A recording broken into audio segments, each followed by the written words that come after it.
이 찬양, 오후 예배 찬양 인도하시는 분들 보니까 연령 분포가 굉장히 폭넓다는 그런 생각이 들었습니다.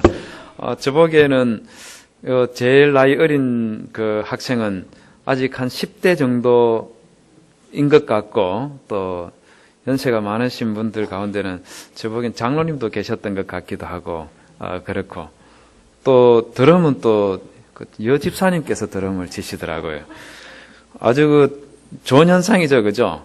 여러분, 우리 한국 교회가 우리 한국 사회에 들어와서 엄청난 영향력을 끼쳤다는 데 대해서 우리 성도 여러분들께서는 자부심을 가져야 될 것들이 몇 가지 있습니다. 지난주에 저희 학교에서 우리 고려신학대학원 설립 70주년 기념 행사를 했었는데, 이 행사 속에 우리 네덜란드에서 깜픈 대학 총장께서 오시고, 또 프랑스에 있는 프로방스라는 곳에 있는 칼빈 신학교의 미셸 존느라는 이 두 분 총장께서 오셨는데요. 깜픈에서 오신 총장께서 이런 질문을 했습니다. 기독교가 한국에 들어온 지 이제 한 130년 가까이 되는데, 기독교가 한국 사회에 끼친 영향이 뭐냐? 좋은 긍정적인 효과가 있었냐? 그렇게 질문을 했습니다. 그러자 함께 하고 있던 여러 교수님들하고 같이 뭐라고 대답을 했냐면, 우리 한국 교회가 한국에 들어오면서 가장 큰 영향을 끼친 것은 여성들의 지위를 상상을 초월할 정도로 많이 높여놨다는 것이 첫 번째라고 그렇게 이야기했습니다. 여기 계시는 우리 여집사님, 권사님들 공감하실지 모르겠는데요.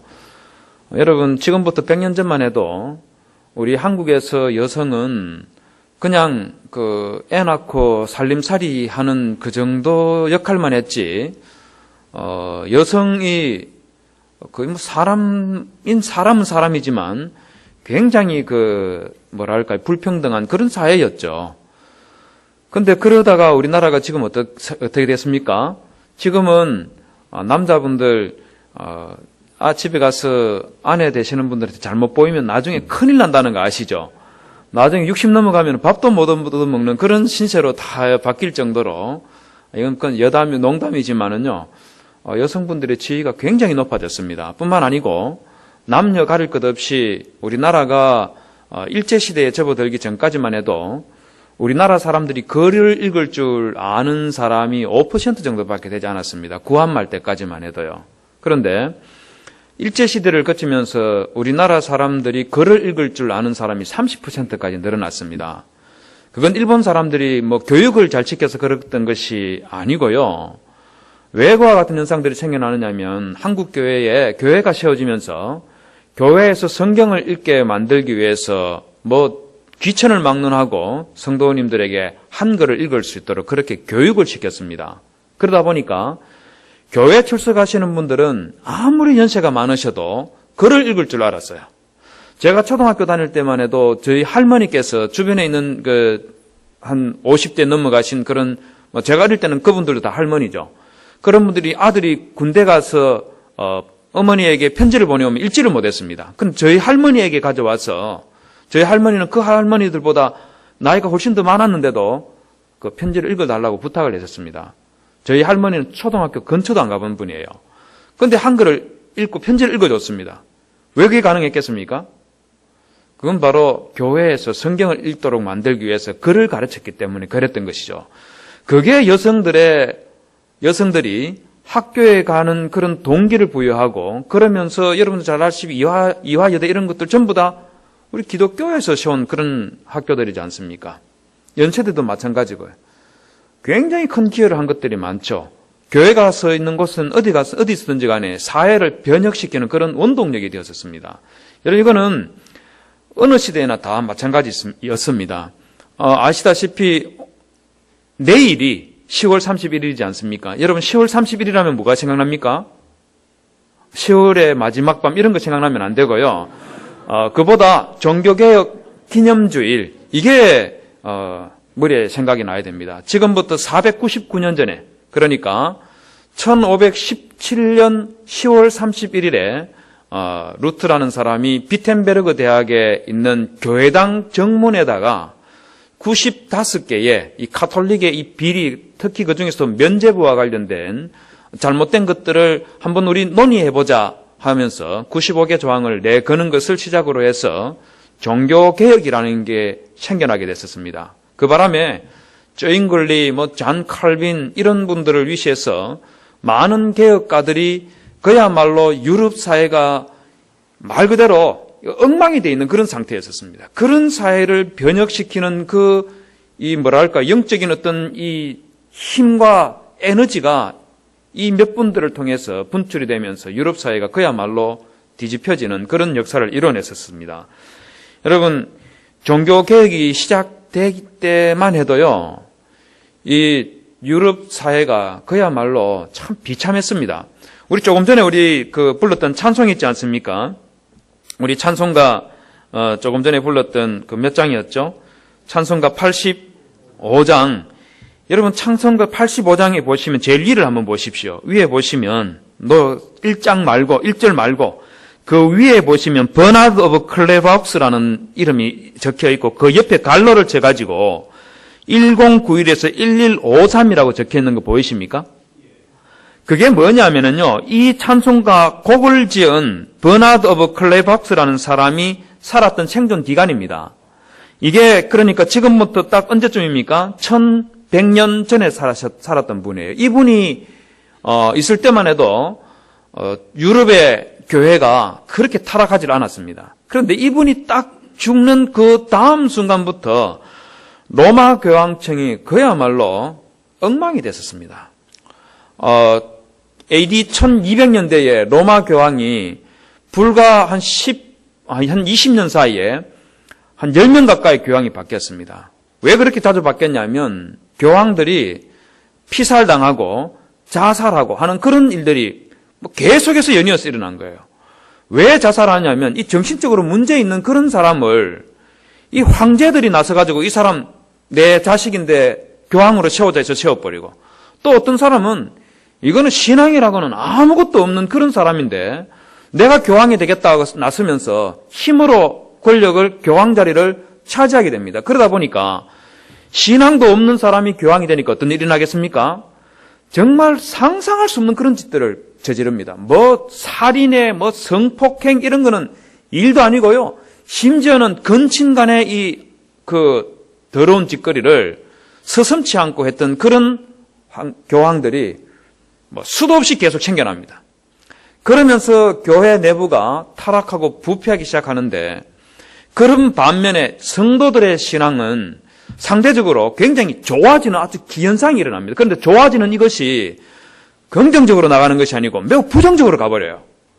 왜 그러냐면, 왜 성도들의 신앙이 좋아지게 됐냐면 다른 이유가 있었던 것이 아니고 교회에서 성경 말씀을 많이 가르치고 예배를 경건하게 드리고 이래서 일어났던 일이 아니고, 말 그대로 이 종교개혁이 일어나기 바로 직전인 지금부터 약 500년 그 직전에는 거의 해마다 가뭄과 기근 이런 것들이 끊이지 않았습니다. 다음 화면 한번 보여주시겠습니까? 저기 보시면 저기는 그 비텐베르그 대학에 있는 이 교회당 입구이고요. 다음 장 한번 넘겨봐 주십시오. 저기 보면은요, 이 당시에 거의 매년 기근이 일어나다가 비가 한 방울도 안 오는 그런 일이 이어지다가 비가 오면은 그냥 적당하게 와야 되는데 홍수가 돼버리는 거예요.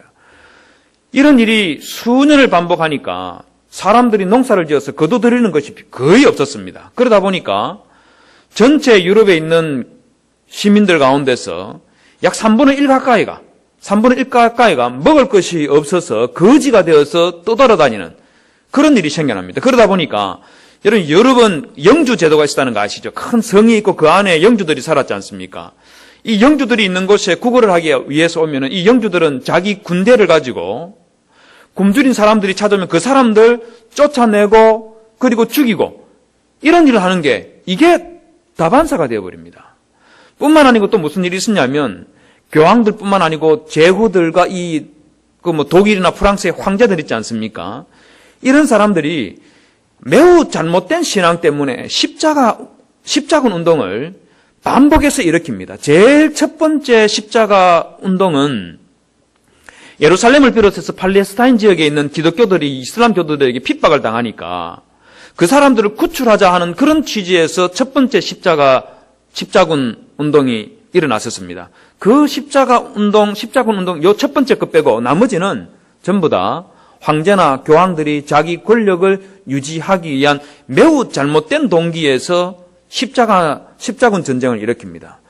여기에 수많은 젊은이들이 다 이 전쟁에 그냥 모병이 되어서 갔었고, 나중에는 젊은이뿐만 아니고 그야말로 초등학교 다니는 이런 아이들까지도 저 십자군 전쟁에 끌고 가가지고 많은 사람이 죽었습니다. 엄청나게 죽었어요.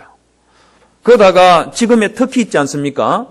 터키가 지금도 이슬람 국가인데 그때도 역시 마찬가지로 이슬람 국가였습니다. 이 이슬람 국가들이 유럽 쪽으로 자기 힘을, 세력을 확장시키려고 그렇게 계속해서 시도를 하고 있었는데, 이 사람들이 그냥 세력을 확장하는 게 아니지 않습니까? 여러분, 우리 알다시피 지금 이라크 그리고 시리아 쪽에 IS들 있지 않습니까? 이 사람들이 걸핏하면 자기 민족인데도 종교가 다르다는 이유 때문에 목을 잘라 죽이고 그냥 찢어 죽이고 엄청나게 잔인한 짓을 많이 하는데, 지금이나 그때는 마찬가지예요. 이런 사람들이 유럽을 향해서 늘 침략에 올라가고 들어오려고 하니까 말 그대로 유럽 전체가 공포의 도가니 속에 빠져 있었습니다. 거기에다 하나 더해서 전쟁이 있었지요. 가뭄과 기근이 있었지요. 그리고 홍수 있었지요. 여기 하나 더 해가지고 흑사병, 전염병, 패스트라고 알려져 있는 그 유명한 병이 있지 않습니까? 이것 때문에 유럽 인구의 3분의 1이 죽었습니다. 그야말로 온통 길거리에 그냥 이 시체가 넘쳐 흐르는 그런 시대가 전개되고 있었습니다. 여러분, 이렇게 비극적인 일이 일어나면은요, 이 교회 안에서는 무슨 현상이 생겨나느냐 하면, 너나 할 것 없이 병 걸리고 죽고 죽음의 공포가 늘 들여져 있으니까 이 성도들이 내가 언제 죽을지 모르니까 어떤 현상이 일어나겠습니까? 하나님께 가까이 나가야 되겠다는 그런 신앙의 좋은 동기들이 형성이 되는 거예요. 여러분, 이런 일이 일어나면 교회에서는 뭘 해야 되겠습니까? 어떻게 해야 되겠습니까? 상식적으로 생각하면 목사님들이 안 그래도 힘들고 어렵고 그리고 언제 죽을지 모르는 그런 불안감 속에 살아가는 성도들에게 하나님의 말씀을 가지고 위로하고 격려하고 또 보살펴주고 이러는 일을 교회에서 해야 되지 않겠습니까? 그런데 이런 일을 하는 것이 아니고요. 오히려 교회에서 무엇을 가르치느냐 하면 예수 그리스도는 믿음으로 우리에게 구원을 베풀어 주시는 그런 분으로 가르치는 것이 아니라 예수 그리스도는 저 하늘 저 구름 사이에 무지개가 있고 그 무지개에 앉아서 세상에 있는 모든 사람들을 심판하시는 무섭고 두려운 분으로 그렇게 가르치기를 시작했습니다. 그러면서 저 예수 그리스도의 심판으로부터 살아남으려면 당신은 최선을 다해서 신앙생활을 해야 된다. 그렇게 가르치는 거예요. 여기서 말하는 최선이라는 게 뭐겠습니까? 최선이라는 게 뭐겠어요? 그 최선이라는 게 뭐냐면 열심히 기도하고 전도하고 그리고 성경책 읽고 이걸 두고 하는 말이 아니고요. 할 수만 있다면 무슨 수를 써서라도 성지라고 정해놓은 것들이 있습니다. 성지. 우리는 성지 해봤자 어디가 있습니까? 우리나라는 성지라고 불릴 만한 게 별로 없잖아요. 그래서 우리는 하면은 저 이스라엘에 가본다든지 이런 식으로 하는데 이 당시 로마 교회에서는 그런 식으로 정해놓은 것이 아니고 곳곳에 성지라는 것을 만들어 놓고 거기를 순례하도록 만들었습니다. 먹고 살 돈도 없고 먹을 것도 없고 그랬는데 성지를 여행하기 위해서 늘 떠돌아다녀야 되는 거예요. 그러다가 이 성지를 떠돌아다니면서 성도들에게 가지고 있는 미덕을 뭘로 제시했냐면 성지를 돌아다니면서 구걸해서 먹고 사는 것 있지 않습니까? 거지처럼 사는 것. 이거를 굉장히 중요한 고행으로 생각하고 그걸 장려를 했었습니다. 뿐만 아니고 또 무엇을 했느냐면요. 이 성자라는 거는 왜 로마 가톨릭에서 테레사 수녀와 같이 시성식 하는 사람들 있지 않습니까? 세인트라고 부르는 사람들. 성자, 성인, 이 바늘에 올려놓은 이런 사람들이라든지 아니면 교회에서 귀중하게 여기는 성물들 있지 않습니까? 이런 것들을 숭배하게 만듭니다. 즉 무슨 말이냐면요. 지금 우리 고신교회는 여 뒤에 십자가 세워놓는 것도 잘 못하게 하지 않습니까? 왜 그런지 아십니까? 이걸 왜 못하게 하느냐 하면 이게 종교개혁 전통 때문에 그렇습니다. 사실 여기 십자가 하나 있으나 없으나 오히려 있으면 오히려 어떤 현상이 생겨나겠습니까? 어떨 것 같아요? 여러분 꼴방에 들어갔는데 아무것도 없는 것보다 십자가 하나 거기 있으면 기도할 맛이 더 나겠습니까? 덜 나겠습니까? 더 나겠죠. 그죠? 이런 단순한 이런 현상이면 괜찮은데 이 로마 가톨릭에서는 뭘 했느냐면 이 십자가뿐만 아니고 예를 들어서 옛날에는 우리 교회에 종들이 있었지 않습니까? 강대상의 종이 있었지 않습니까? 이런 종들을 성물로 지정을 하고 여기에다가 숭배를 하면 이 성물이 나를 지켜주고 보호해준다고 그렇게 믿었습니다. 그래서 성모 마리아라든지 교황이라든지 주교 이런 사람들을 숭배해야 된다고 그렇게 가르쳤습니다. 뿐만 아니고 이런 성인들의 이름을 따서 자식들에게 이름을 붙여주면 자식들이 잘 산다고 그렇게 믿었습니다. 그래서 가장 유행했던 여자 이름이 뭐냐면 마리아입니다. 마리아. 왜 마리아 이름을 많이 붙였겠습니까? 예수님의 어머니가 마리아지 않습니까? 마리아 이름이 얼마나 유행했던지요. 나중에는 개 이름에도 마리아라고 붙여졌습니다. 그래서 우리 장로님들 어릴 때 동네에 개 지나가면 부를 때 귀여워서 부르면 뭐라 불렀습니까? 메리라고 불렀죠. 지금도 그러잖아요. 메리 메리 하면서 부르지 않습니까? 그 메리가 마리아예요. 마리아요. 마리아 이름을 사람들이 그냥 자기 자식에게 붙여주는 게 유행하다가 못해가지고 너무 유행해가지고 마치 개에게도 개 이름처럼 돼버린 거예요. 마리아 이름이 개 이름이 돼버렸어요. 정말 기가 막힌 일이죠.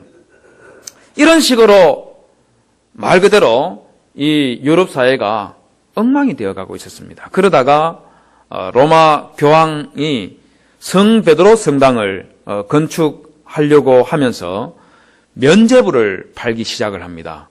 면죄부를 팔면서 이 면죄부라는 게 왜 생겨났었냐면요. 다음 페이지 한번 넘겨봐 주시겠습니까? 원래 이 면죄부라는 것은 그냥 생겨난 것이 아니고요.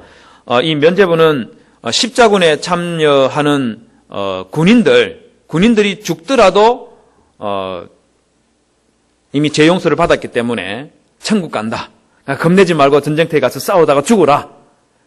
그런 이 구원에 대한 확인서로 만들어진 것이 면죄부였었습니다. 그런데 그러다가 이것이 뭘로 둔갑하느냐 하면은 모든 사람들이 너 죽어서 천국 가려면 지옥불에 떨어지지 않고 천국 가려면은 면죄부를 사야 된다. 이렇게 가르치기 시작하는 거예요. 성 베드로 성당을 지으면서 재정적인 이 위기 속에 빠져들어가니까 이걸 팔기 위해서 엄청난 짓을 하는데요. 다음 장 한번 넘겨봐 주시겠습니까? 저기 보시면 너희들은 전부 다 지옥불에 떨어질 거다. 심지어는 먼저 죽은 너희 아버지, 어머니, 삼촌들, 또 흑사병으로 죽은 불쌍한 너희 아들, 너희 딸들 다 지금 지옥불에서 이 영원토록 지금 불구덩이 속에서 죽어가고 있다. 그러면서 저기 서 있는 사람, 저 사람이 저게 뭐냐면요. 영화 루트라는 게 있습니다. 나중에 한번 보십시오. 루트라는 영화 보면 참 감동적입니다.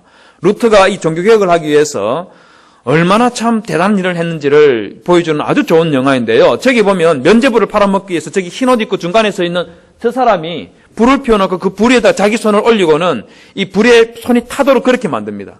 참 대단한 사람이에요. 저런 사람들 보면.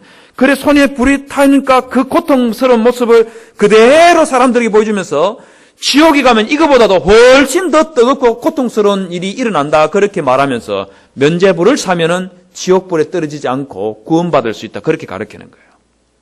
그러면서 너뿐만 아니고 네 자식들이나 너 먼저 죽은 너희 부모들도 저 지옥불에 떨어지는 사람을 구원해내려고 하면 면죄부를 사라. 그렇게 가르치는 거예요.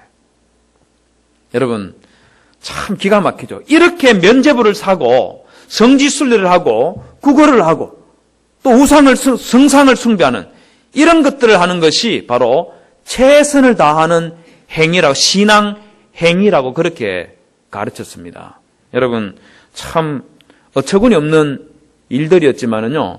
여러분 어찌 생각하면 요즘 우리 한국 교회 안에서도 세계 교회 안에서도 이 정도까지는 아니지만 이 루트가 이 면죄부는 인간이 만들어낸 종이 쪼가리밖에 지나지 않는다. 이렇게 가르쳤던 것을 깡그리 무시하고 믿음으로 구원받는다는 이 중요한 이 신앙의 원칙을 그냥 좀 밀쳐놓고 인간이 행위로 구원을 받을 수 있다는 그런 이 논리를 교회 안에서 자꾸 말을 하려고 하는 사람들이 생겨나고 있습니다. 왜 그런 말들이 생겨나고 있냐면 한국교회 목회자들이 도덕적으로 타락한 그런 모습들을 좀 보여주는 그런 예들이 곳곳에서 일어나지요. 목사뿐만 아니고 장로 집사 다 마찬가지죠.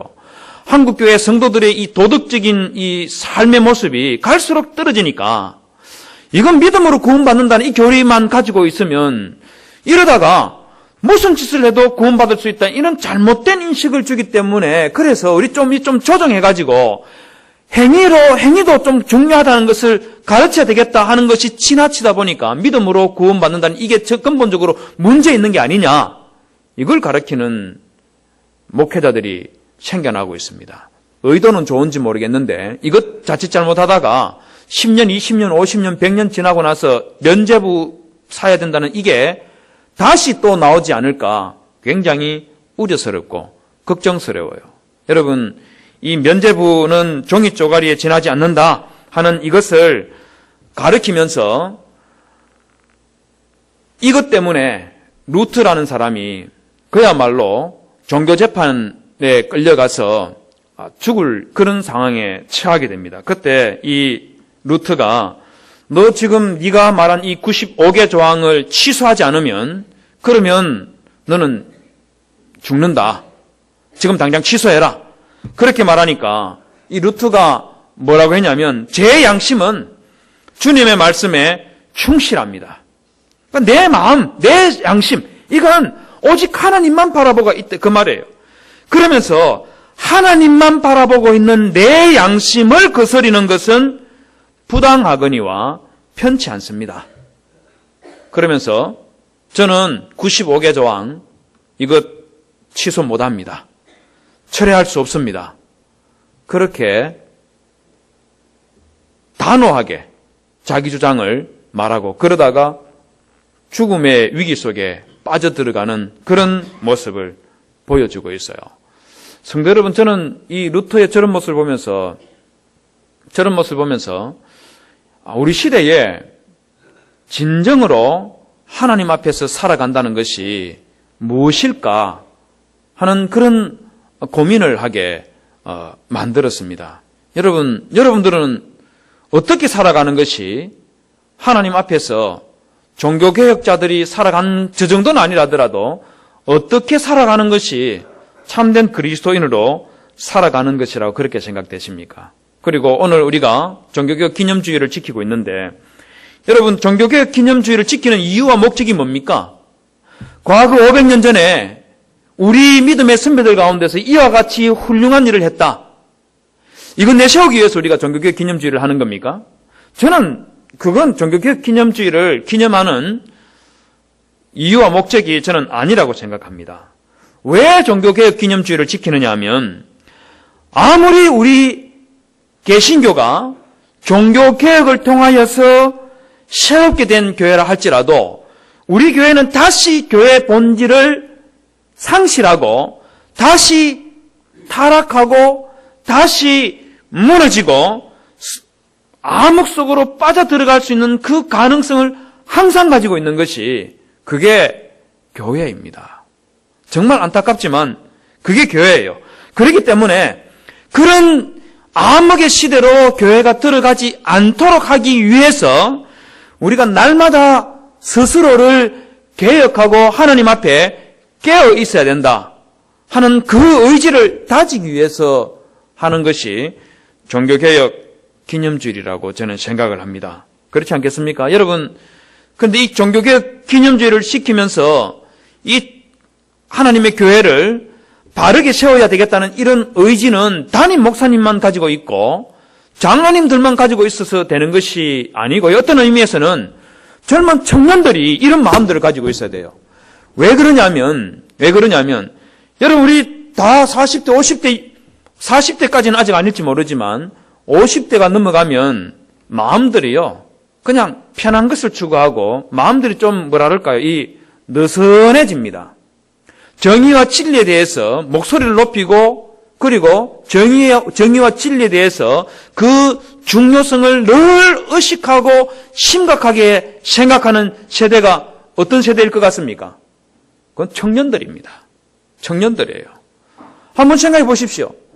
옛날 1980년대에 민주화 운동이 일어날 때 여기 계신 우리 장로님들, 집사님들, 연세 있는 집사님들 다들 넥타이 매고 독재정권 물러나라 하면서 길거리에 나가보신 분들 들어 계시죠, 그죠? 지금 나가라면 나가시겠습니까? 안 나갑니다. 그런 일은 50대, 60대들은 할 수가 없고요. 저 20대들이 하는 거예요. 역으로 해서 마찬가지입니다. 교회가 부패하고 타락할 때 이 문제를 직시하고 교회를 바로 세울 수 있는 그런 원동력은 하나님의 말씀을 통해서 나오는 것이지만 그걸 실천으로 옮길 수 있는 것은 마치 루터가 20대 청년 때에 종교개혁을 주창하며 나설 수 있었던 것처럼 젊은이들이 이 일들을 해낼 수가 있어요. 그렇기 때문에 우리 젊은 청년들이 복음의 소중함을 알고 그 복음을 위해서 내가 한평생을 좀 살아봐야 되겠다. 이런 의지가 가슴속에서 불타오르지 못하면 그건 청년이 아닙니다. 그건 노인이에요. 내가 청년이라고 생각하면 나는 진리를 위해서 어떻게 살까? 또 한국교회가 진리 앞에서 어떤 모습을 갖춰야 될까? 이걸 고민할 수 있어야 돼요. 그런 열정이 있어야 되고 뿐만 아니고 열정만 있어서 되는 것이 아니고 무엇을 어떻게 세워나갈 것인가 이걸 생각하지 않고 열정만 있으면 아무것도 못합니다. 그런데 이 무엇을 어떻게를 결정지을 수 있는 이 기준이라는 것이 있어야만 되는데 이 기준에 해당되는 게 뭐겠습니까? 그게 바로 저는 하나님의 말씀이라고 생각합니다. 여러분 이 부분을 가장 잘 보여주는 예가 오늘 읽었던 열왕기하 22장에 요시아가 성전 보수 작업을 하는 그 내용 속에서 나온다고 저는 생각합니다. 성전 보수 작업이지만은요, 사실상 이거는 단순하게 성전 보수 작업이 아니고 이건 말 그대로 하나님의 신앙을 다시 개혁하는 작업입니다. 여러분 이 요시아라는 사람이요, 어떤 사람이냐면 8살에 왕이 된 사람입니다. 여러분 8살짜리가 왕이 됐다는 거 한번 생각해 보십시오. 어떨 것 같습니까? 초등학교 1학년짜리가 왕이 된 거예요. 여러분 초등학교 1학년짜리가 왕이 됐으면 통치를 정상적으로 잘 하겠습니까? 못 하겠습니까? 잘 모르겠습니까? 여러분 인류 역사에서 8살짜리가 왕이 된 사람이 요시아 빼고 2사람이 더 있습니다. 물론 다른 사람 또 있는지는 모르겠는데 제가 찾아보니까 2사람이 더 있었습니다. 누가 있냐면요, 여러분 소설 삼국지 아시죠? 삼국지 보면은 조조라는 사람이 나오지 않습니까? 우리 권사님들은 생소할지 모르겠지만 우리 장로님들께서는 젊었을 때의 삼국지 아마 최소한 한 번 이상은 다 읽어보셨죠, 그죠? 다 읽어보셨고 뭐 많이 읽으신 분들은 몇 번씩 읽은 분들이 있을 겁니다. 거기 보면은 조조라는 사람이 나오는데 이 조조의 손자 조방이라는, 다음 장 한번 넘겨봐 주시겠습니다. 조방이라는 사람이 8살에 왕이 됐습니다. 우리나라에서도 신라시대 때에 해공왕이라는 사람이 8살에 왕이 됐습니다. 이 2사람 어떻게 됐겠습니까? 어떻게 됐겠어요?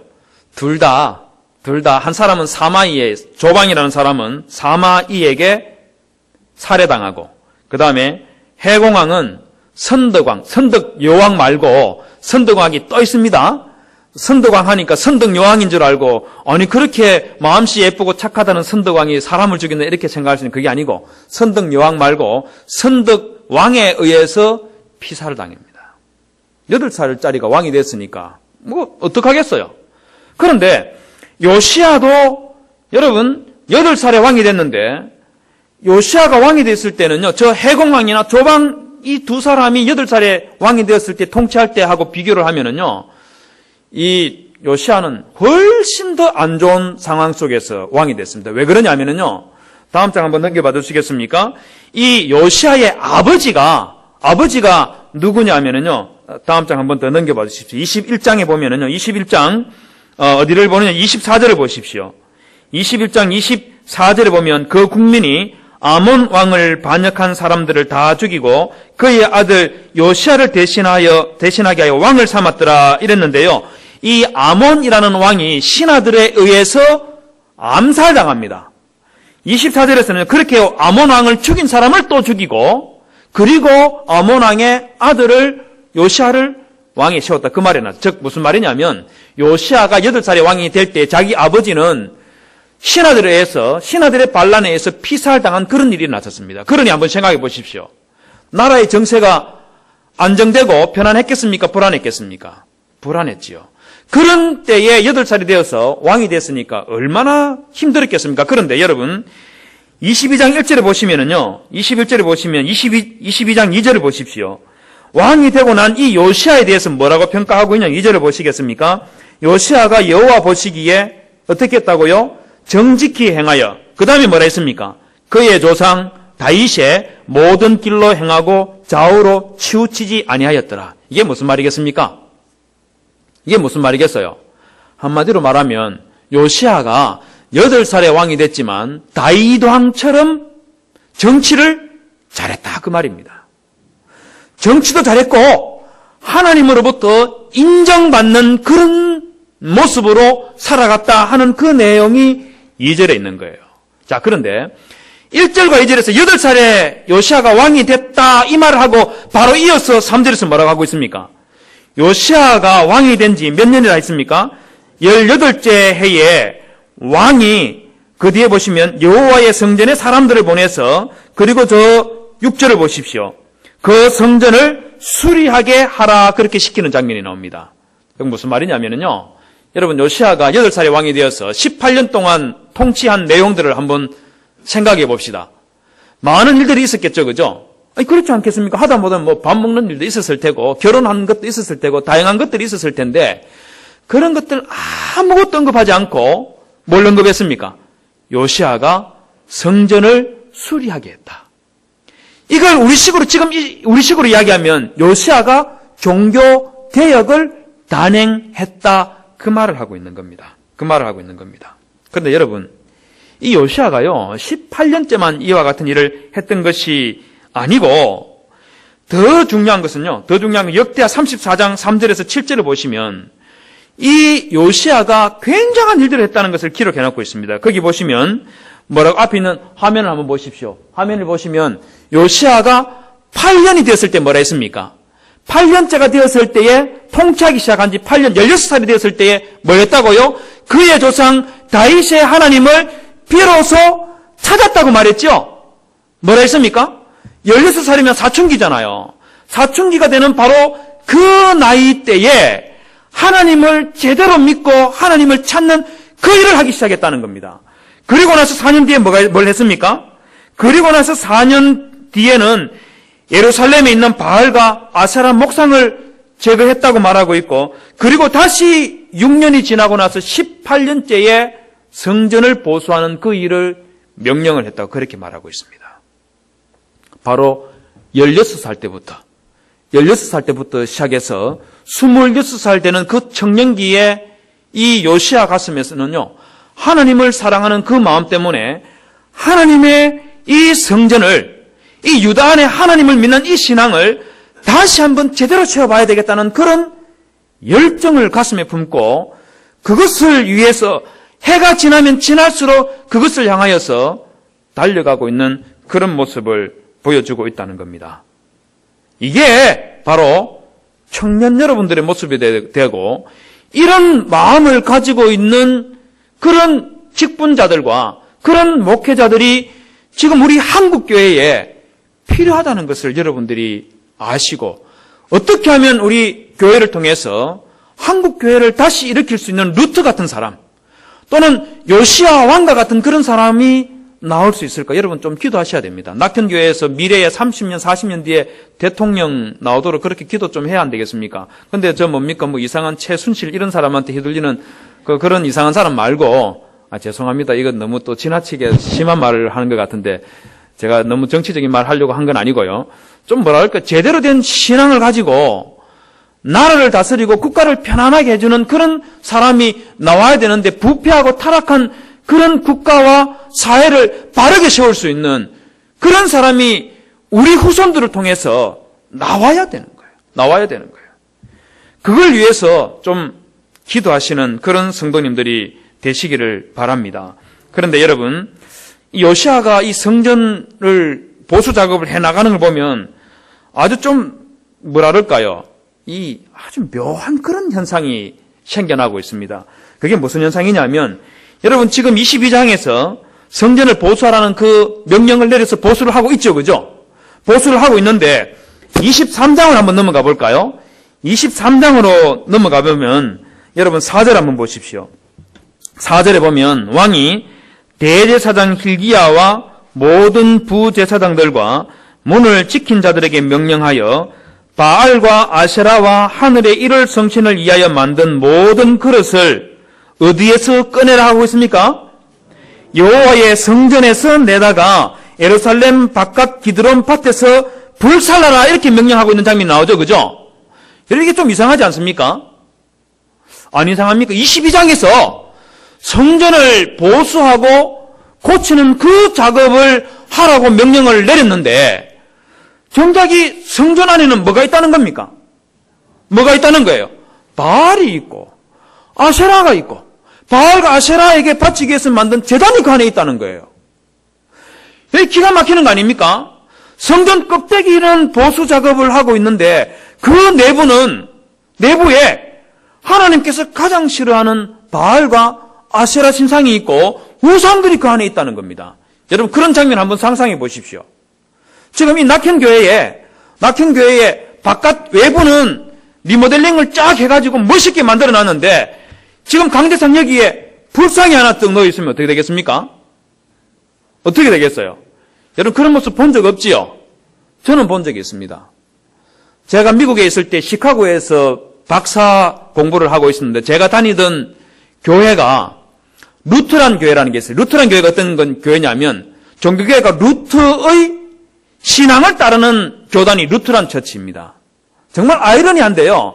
이 루트란 교회가 제가 다니던 교회가 미국인 교회를 빌려서 있었는데 그 교회가 루트란 교회였습니다. 이 교회 건물하고 다른 교회 몇 개 건물을 매각을 하는데 공교롭게도 제가 다니던 교회가 빌려서 쓰고 있던 그 루트란 교회, 그 교회 건물을 어디에다가 매각해버리냐면 버마의 불교 있죠. 버마 불교 단체에다가 교회당을 팔아버린 거예요. 저희들은 통보만 받고 이제 쫓겨났지요. 다른 곳을 빌려가지고 예배를 드리게 됐었는데 한 2달 후에 제가 듣기로 버마의 이 불교 단체에다가 교회당을 팔았다고 했는데 이 불교 단체에서 교회당을 사서 뭘 하려고 하는가 하는 그런 생각이 들어서 그 교회당을 앞을 지나갈 일이 생겨서 자동차를 타고 지나가다가 차를 주차해놔놓고 한번 들어가 보기 위해서 차를 주차해놓고 교회당 문을 열고 들어가 봤습니다. 들어가 보니까 다음 장면 한번 넘겨봐 주시겠습니까? 저게 바로 그 교회당 건물인데요. 다시 한번 한 장만 더 넘겨봐요. 저기 보시면 여기 안에 십자가가 있는 저 장면 곧 있죠. 그죠? 유리창 스탠드 글라스 밑에 십자가 있고 그 밑에 또 단상이 하나 있죠. 그죠? 바로 저게 뭐냐면 이 루트란 교회에서는 촛불을 펴놓기 위해서 그리고 성경책을 펴놓는 그 자리인데 바로 그 자리에 불상이 떡 놓여 있는 거예요. 양쪽에 강대상 그대로 있고 중앙에는 불상이 놓여 있는 겁니다. 제가 그 장면을 보고 너무너무 충격을 받았어요. 불과 2달 전까지만 해도 예배를 드리던 그 교회가 아니 좀 불상을 세우려면 이 팔아먹을 때에 루트란 교회가 이거 팔아먹을 때 좀 리모델링 해가지고 교회 같지 않은 모습으로 좀 만들어가지고 팔면 얼마나 좋았겠습니까만은 저기 십자가 그대로 보이는 거기에 불상이 떡 놓여 있는 거예요. 여러분 제가 그 모습을 보고 많이 울었습니다. 교회가 쇠퇴하고 교회가 약해지면 이런 일도 일어날 수 있구나. 여러분 한국 교회가 미래에 30년 50년 뒤에 여러분 저런 일이 일어나지 말라는 보장 우리 할 수 있습니까? 할 수 없어요. 무슨 일이 일어날지 모릅니다. 여러분 저는 저런 모습을 보면서요. 바로 이 루트란 교회에 팔았던 저 모습이 지금 요시아가 종교교회 갈 때하고 조금도 다를 바가 없다고 생각합니다. 여러분 다음 장 한번 넘겨봐 주시겠습니까? 여러분 저기 7절을 보십시오. 그 자리에 바알과 아세라 신상만 있었던 것이 아니고 또 뭐가 있다고 7절에서 말하고 있습니까? 여호와의 성전 가운데 뭐가 있다고요? 남창이 거주하는 집이 있다고 그렇게 말하고 있습니다. 남창이 뭐예요? 남창이 뭡니까? 이 더러운 짓을 하는 그 남창의 집이 어디 있다고 말하고 있습니까? 성전 안에 있어요. 성전 안에. 성전 안에 있는데 성전 바깥은 보수 작업을 했는지 모르지만 성전 안에는 바알 신상이 있고 아세라 신상이 있고 또 그것에서 엄란한 성매매를 하는 그런 남창이 그 성전 안에 있어요. 그래서 이게 종교개혁 한 겁니까? 안 한 겁니까? 한 겁니까? 안 한 겁니까? 여러분 이거는 종교개혁 한 게 아니에요. 껍데기를 고쳤다 해가지고 예루살렘 성전이 하나님의 성전을 거듭난 것이 아니고 내부를 제대로 고쳐야지 그게 제대로 계획한 거 아니겠어요? 여러분 이런 모습이 저 성전에서만 나타나는 것이 아니고 우리 한국교회에서 저는 마찬가지라고 생각합니다. 한국교회 여러분 곳곳에 서울에는 대형 교회들 얼마나 많습니까? 규모가 엄청난 그런 교회의 성도도 우리 낙현교회보다 뭐 몇십 배, 몇백 배 더 많이 다니는 그런 교회들이 많이 있지 않습니까? 그런데 여러분 그렇게 크고 웅장한 교회 가지고 있지만 여러분 그 속에서 일어나는 수많은 부정하고 불의하고 악하고 음란한 것들이 다반사로 일어나고 있다면 여러분 그 껍데기 허울 좋은 그 교회당 건물이 무슨 필요가 있습니까? 무슨 필요가 있겠어요? 근본적으로 교회당 안에서 예배드리는 신앙 공동체가 바로 섰을 때에 그때 비로소 교회가 개혁된 교회이고 정상적인 하나님의 교회인 것이지 껍데기만 화려하다고 해서 제대로 개혁이 되고 하나님께서 기뻐하시는 그런 교회가 아니다는 것을 우리가 꼭 알아야 됩니다. 여러분 이 요시야가 왜 이와 같은 실수를 범했는 줄 아십니까? 왜 이런 실수를 벌였냐면 이건 요시야만의 문제가 아닙니다. 요시야만의 문제가 아니고 이스라엘 민족 전체의 문제였습니다. 왜 그들 전체의 문제였냐면 다음 장 한번 넘겨봐 주시겠습니까? 여러분 열왕기상 22장 8절에 보면 참 안타까운 말씀이 하나 기록되어 있습니다. 22장 8절입니다. 거기 보면은요. 대제사장 힐기야가 서기관 사반에게 이르되 내가 여호와의 성전에서 율법책을 발견하였노라 하고 힐기야가 그 책을 사반에게 주니 사반이 읽으니라 하는 그런 말씀이 있습니다. 왜 이 말씀이 안타깝다고 생각하느냐 하면은요. 얼핏 생각하면 성경책 찾았으니까 좋은 일이네 이렇게 생각할지 모르겠는데요. 이게 안타까운 일이에요. 왜 안타까운 일이냐면 이스라엘 백성들은 최소한 제사장이나 왕은 매일같이 하나님의 말씀을 읽도록 돼 있었습니다. 뿐만 아니고 앞에 있는 저 화면은 뭐냐면요. 이스라엘 백성들은 초막절이나 또는 유월절 같은 이런 절기가 되면 예루살렘 성전에 모여서 하나님의 말씀을 읽는 것이 정해져 있는 신명기서에 기록되어 있는 정해져 있는 규칙이었습니다. 하나님의 율법의 명령이었었어요. 그런데 여러분 8절을 보십시오. 힐기야가 뭘 발견했다 했습니까? 하나님의 율법책을 발견했다고 그랬죠? 이게 무슨 말이겠습니까? 율법책을 잃어버렸다는 거예요. 왜 잃어버렸겠습니까? 매 절기 때마다 성경책 읽는 이것이 하나님의 말씀이었지만 그런데 이 이스라엘 백성들이 성경책 안 읽었다는 거예요. 안 읽었다는 겁니다. 안 읽는 것이 얼마나 오래 지속됐는지 이 성경책을 어디다 두었는지도 모를 정도로 완전히 잊어버린 거예요. 그래서 성전 보수 작업을 하다가 우연히 뭘 발견하게 되느냐 율법책을 발견하게 된 겁니다. 여러분 안타까운 일이지 않습니까? 여러분 이런 모습을 보면은요 우리 자신들도 하나님 앞에 나와서 예배 드리는 것도 중요하지만 우리 삶 속에 하나님의 이 말씀이 우리의 삶 속에 꾸준히 읽고 묵상하고 적용되는 그런 것이 지속되지 않으면 정말 우리가 어떻게 될까 하는 그런 생각을 가지지 않을 수가 없습니다. 하나님의 말씀이 살아있지 않는 그런 교회에 성도들은 무너질 수밖에 없습니다. 한국교회가 이렇게 성장하고 있는데 동시에 여러분 아이러니가 뭔지 아십니까? 대한민국에 이단이 제일 많다는 거 아십니까? 대한민국 이단이 제일 많아요. 제일 많습니다. 신천지 있지요. 안상 있지요. 통일교 있지요. 최순실이라는 분, 이분의 아버지도 영생교라는 거 만들었던 거 아시죠? 구원파 있지요. 수없이 많은 이단들이 넘쳐나고 있습니다. 왜 그렇겠습니까?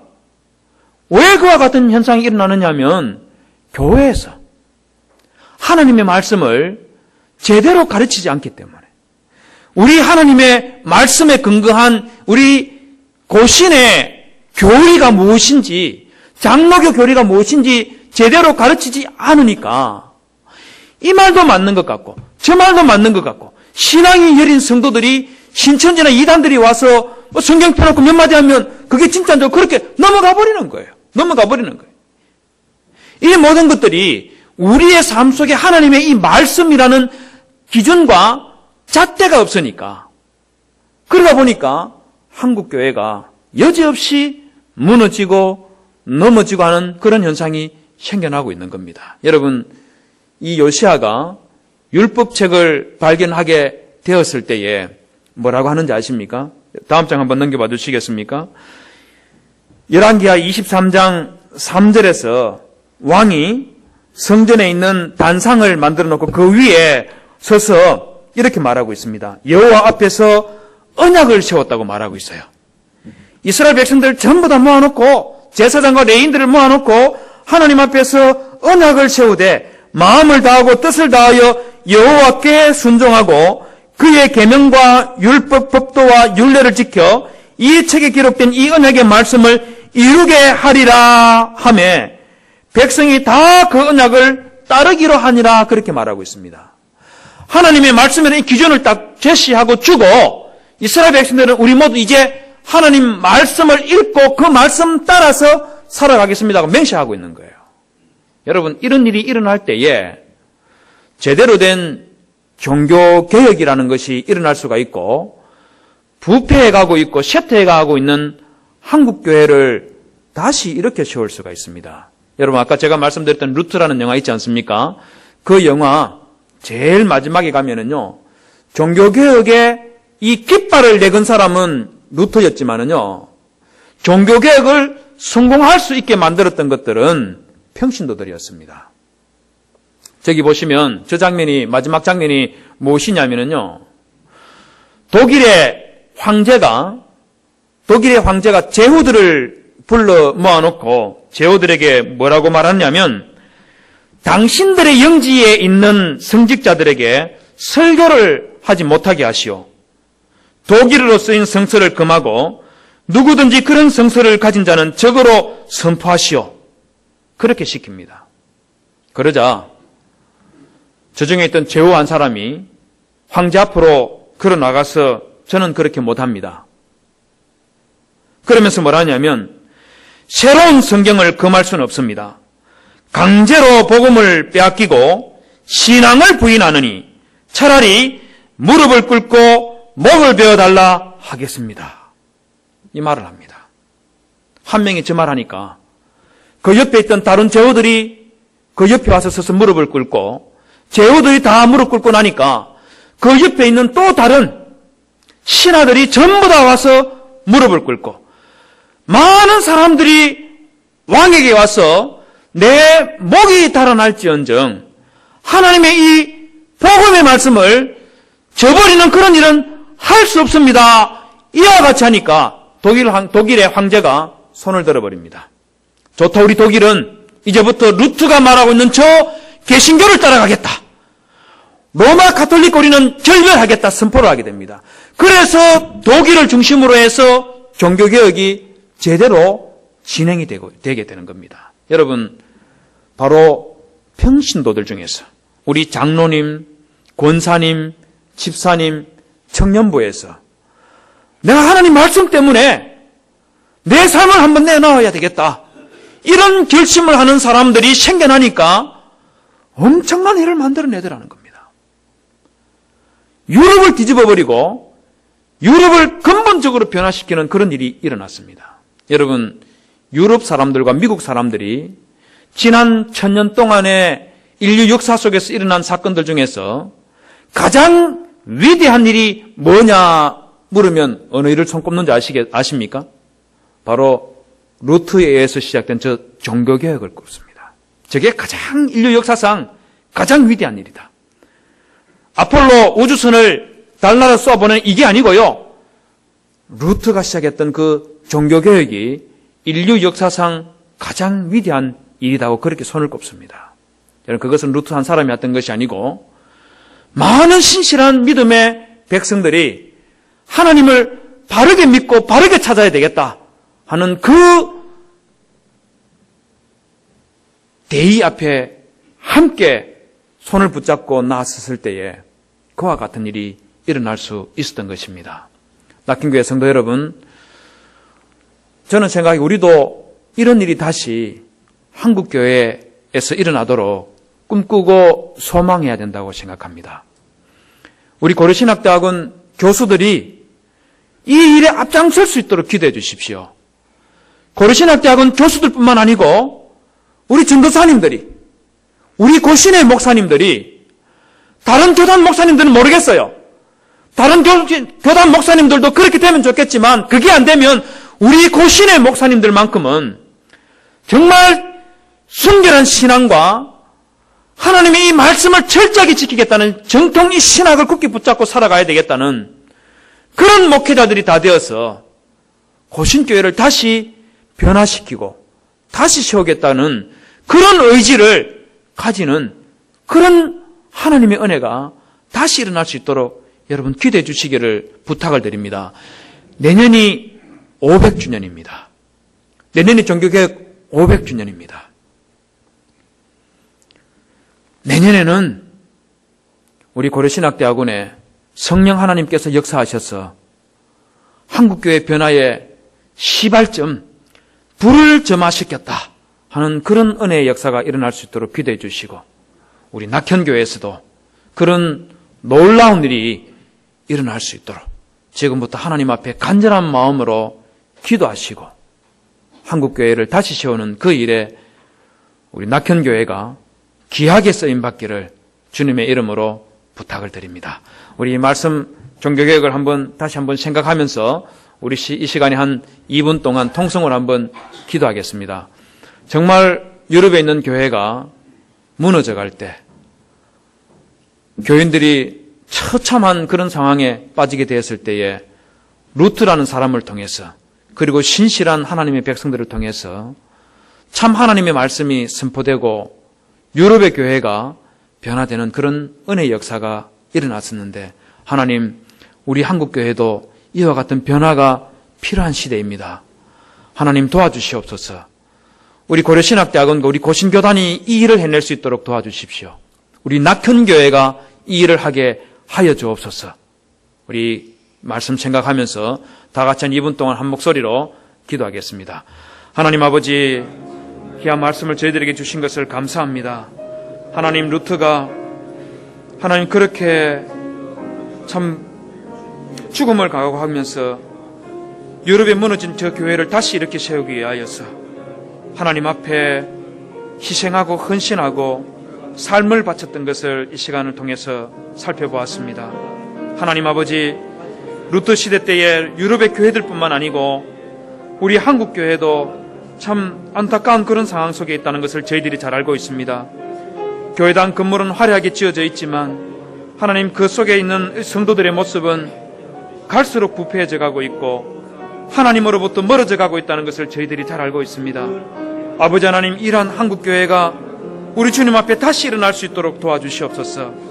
하나님 아버지, 엘리사가 엘리야의 영감에 갑절을 구하면서 그를 통하여 이스라엘을 변화시키려고 했던 것처럼 하나님, 우리 고려신학대학원 교수들이 하나님의 성령의 갑절을 가진 그런 능력 있는 교수들이 되어서 하나님의 진리의 말씀을 바르게 가르치게 하여 주옵시고, 우리 신대원에 공부하고 있는 우리 전도사님뿐만 아니고 우리 고신교단의 모든 목회자들이 주의 말씀을 다시 붙잡고 하나님 앞에 매어 달려서 이 한국교회를 다시 이렇게 세우고 변화시키는 그 일, 그 개혁 앞에, 개혁의 깃발 앞에 다시 모여 일어설 수 있도록 도와주시옵소서. 낙현교회가 한국교회를 새롭게 하는 그 일에 쓰임받기를 소원합니다. 우리 모든 성도들이 주님 갈급한 심령이 되게 해주시고 주 예수 그리스도의 십자가를 바라보며 성령의 충만함과 인도하심에 따라서 하나님 우리의 삶의 변화를 하나님 간구하게 하시고 한국의 변화를 위하여 우리가 앞장서는 그런 은혜의 역사를 일으켜 나아갈 수 있도록 도와주시옵소서.